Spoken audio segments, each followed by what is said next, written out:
Farm to table eating has been our mantra as a little family for many years. And one way that we were always able to do farm to table eating was making sure that we have some kind of connection to a farmer or homesteader that can grow their own proteins. I can grow tons of fruits and vegetables right on our own family farm, but currently we are unable to grow any proteins. So, in order to keep proteins fresh in our home, I needed to constantly find a farmer that can do so. This year, this connection began with a friendship that budded 5 years ago. A friend of mine and her daughter and my son played together quite a bit. And this time she was talking to me about little pigs and how her hog had some piglets, which was very exciting. But that was 2 years ago. And so I just said, when she's ready, he's ready to go to the market, please let me know. I would love to buy that pig. Well, January 2026, little piggy was ready for the market. Whisked off in February, 1st of March, and then now into our freezer in April. So I wanted to walk with you through how to select what you're looking for when you order a pig, and then also how to make that connection with the farmer. So step one, how to make that connection. Try your local organic grocery stores. You may not shop there, but you can definitely find one, call, or even visit and ask them, do you know of any farm to table or any smaller homestead farms that sell the protein of your choice? A lot of times, especially around the holiday time, they take private orders for a turkey or a ham, and they'll tell you exactly which farmers are selling that. Get the name of those farmers and then call those farmers yourself. Look them up to see if they have their own website. A lot of times they sell individual cuts from their butcher right to your freezer. So that is one quick and easy way that I have been able to find farmers locally. Second option has been to go to the farmers markets. A lot of times the homesteaders or the small farmers are right there with their table and a deep freezer, and they're ready to sell you what they have. So that's how we got the farmer that we bought pork from 2 summers ago, which also sells our milk. So we get our milk and other pork goods directly from that farmer. And then good old Polyface. They ship all around the country, I believe. Definitely from the Midwest to the East Coast. I'm not quite sure if they ship to the West Coast. But they have been a great source of beef for us. We used another farmer 3 years ago that we met at a farmer's market for beef, but they are no longer in the business of selling beef. So we had to find a replacement. We still use Polyface, but we haven't found any other replacement other than that. So those are 2 quick, easy places to find your source of protein: farmers market and your organic, natural, local grocery stores that might have some names. All right, number 2, depending on the cut of meat in your freezer space, you need some friends or some family members. In my case, when my friend reached out to me, she told me that her hog was around 300 pounds and that she was little. Can you believe that? A little pig. But all in all, she is little. She just came right in under 300 pounds. And I reached out to my parents and my cousin and my aunt and uncle. So basically, this little piggy is being split in 4 households.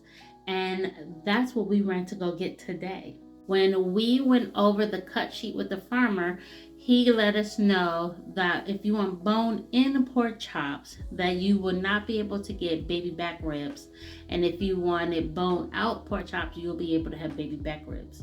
The size of this pig calls for us to have small riblets, more than a rack of ribs, which is fine. We'll order some rack of ribs from our other farmers, but we were able to get a ton of sausage. So use unusable cuts and roasts that are in a animal. If you do not want those cuts and roasts, then the farmer or the butcher will really grind that down for you. In our case, we ended up with 30 pounds of hot sausage, 10 pounds of Italian sausages, about 7 pounds of bacon, a ton of bones, about 5 or 6 pounds of leaf lard, 2 hams, ham hocks that they ended up smoking a ham and a ham hocks for us, and pork chops, probably around 14 to 16 pounds of pork chops, which we'll have for dinner tonight. And what else? It was so much spread all across the table.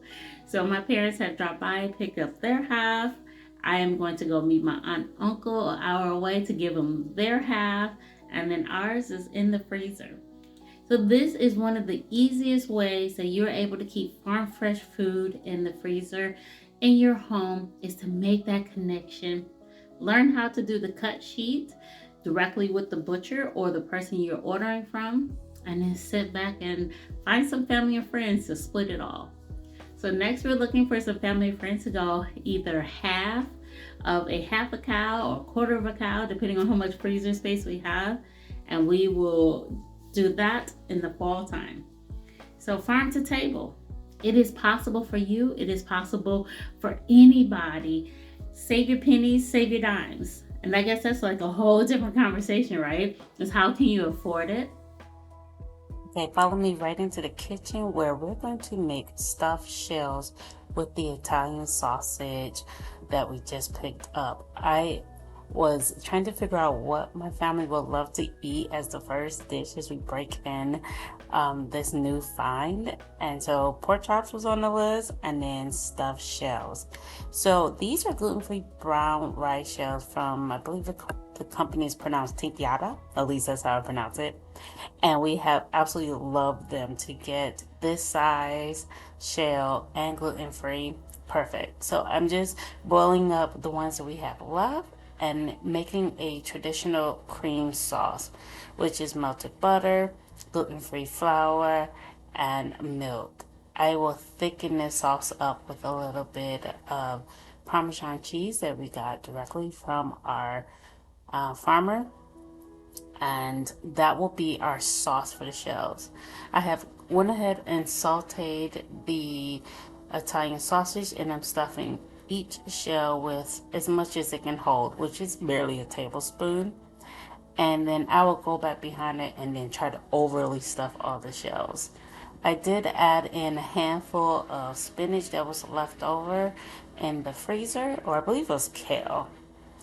This is the cheese mozzarella that I'm grating up from the farmer. I will top that and cover all the shells with cheese. I normally do a fuller pan than this, but we're working with whatever's left as we are finishing what we typically purchase for the winter months. Let's pop this in the oven at 350. And there you have it, fresh out the oven. I'm letting it cool. We're going to enjoy it with a side salad. And we're on the cusp where everything will be fresh from the garden, and I cannot wait. Okay, folks, I believe dinner is done. I boiled some eggs just in case somebody wants that on top of their salad. And we're going to sit down and eat. We got all the food we need in the home today. I even had the Amazon order to come through, which is unusual. A lot of these things came in the past like 1 week and then the next week, but we were able to get all of our groceries, our milk for the month, our Azure order, and pick up from the farm all within 2 days. Yes, we could sit back and relax and not have to worry about food unless we run out of some fruits and veg. Then we can grab that later. So I hope you guys are taking your time to get out in your garden, work with what you have, find your local farmer, and enjoy it, because the season is upon us where we get to stuff our homes and our bodies with some fresh food straight from the garden and the farmer. Until next time, guys, I'll see you later. Bye.